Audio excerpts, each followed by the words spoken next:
کانیا جینا درستی هر دوی پاک روان خودی دیرو کپر بوها توری بری و شهید کانیا جینا درستی هر دوی پاک روان خودی دیرو کپر بوها توری بری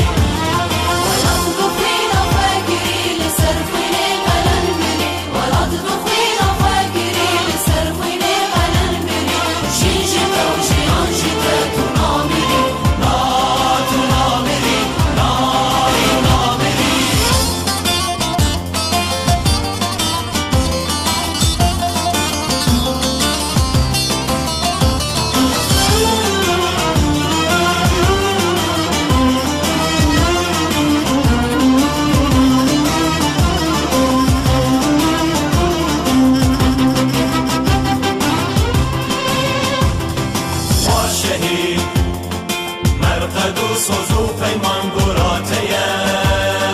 پاک روان شورش گرین قرار داند نابیتیه و شهید مرقد و سوزو پیمان گراتیه پاک روان شورش گرین قرار داند نابیتیه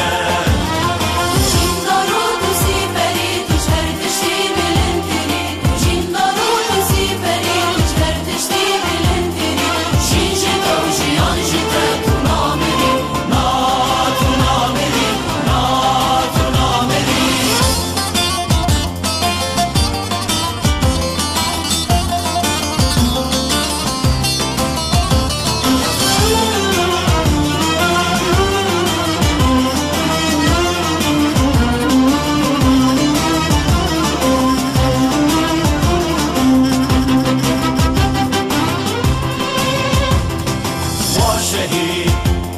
دنگی تفینگا ترامان بلا کری پاک روان